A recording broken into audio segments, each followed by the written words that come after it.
नमस्कार, सुस्वागतम दर्शक। आज हम लोग इतिहास का पन्ने में घूर के देखेंगे।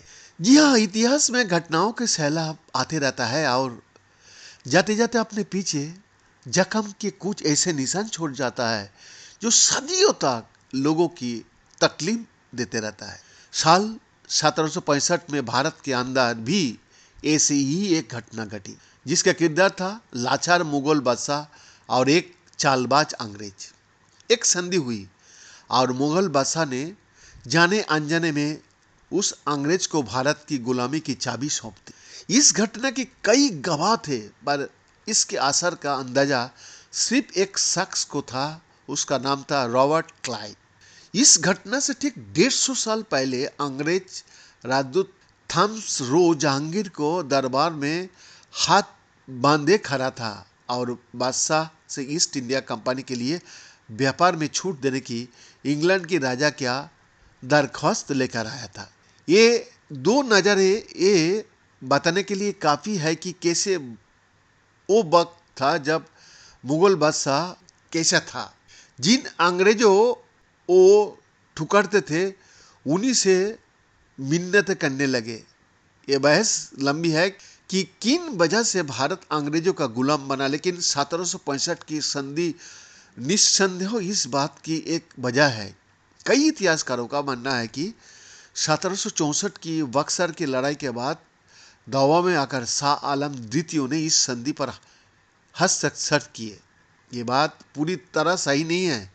हकीकत यह है कि खुद शाह आलम ने पूर्व में 2 बार अंग्रेजों के साथ ऐसी संधि की पेशकश भी की थी।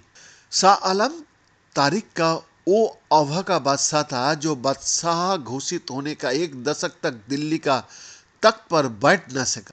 शाह आलम द्वितीय ने 1759 में खुद को बादशाह घोषित किया, लेकिन सालों तक उसकी दिल्ली जाकर गद्दी पर बैठने का हिम्मत ना हुआ। हकीकत में ये अकबर या शाहजहां वाला मुगल दौर नहीं था। सत्ता सिर्फ नाम के लिए शाह आलम का पास थी, कोई उसका सुनती नहीं था।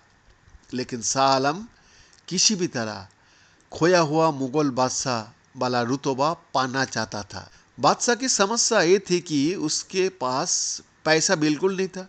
जो रियासत उसके साम्राज्य में आती थी वो अब उसे पैसा नहीं देती थी। बंगाल के नवाब से भी उसे वही नाराजगी थी।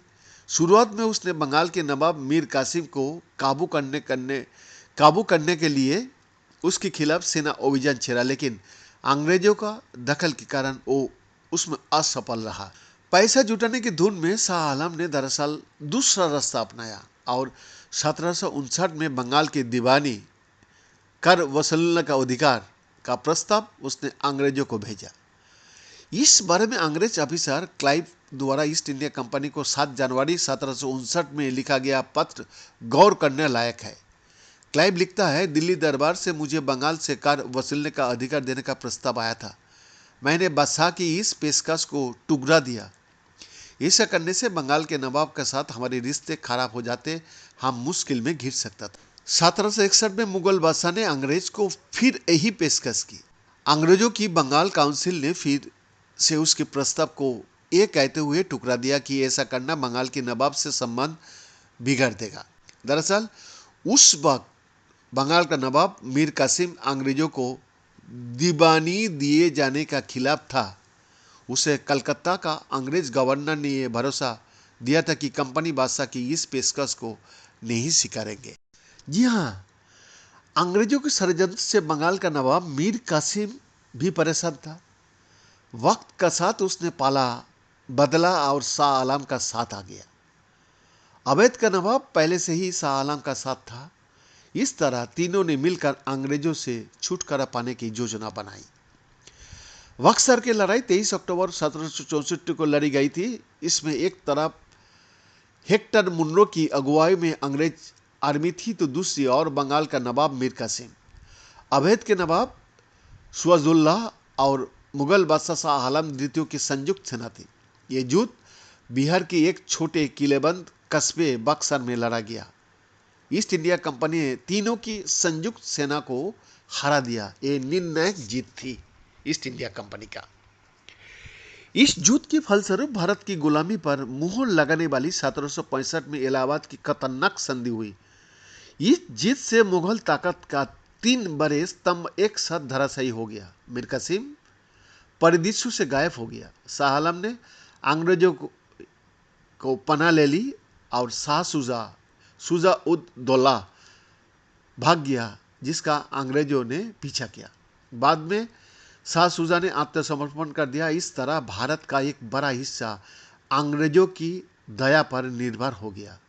अंग्रेज अवध, बिहार और बंगाल के कर्तधर्ता बन बैठे। वास्तव की लड़ाई के बाद एक और बदलाव आया।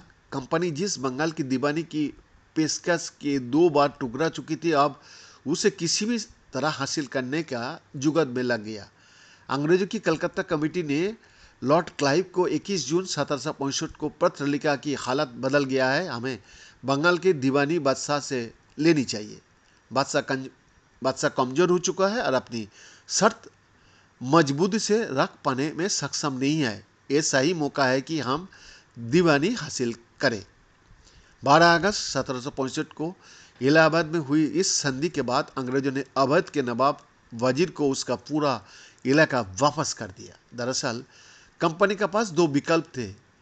ये तो वो जीते इलाका अपने में मिला ले और ये फिर अपना कठपुतली सरदार बनकर वहां रखे ताकि उसे कभी भी हटा सके।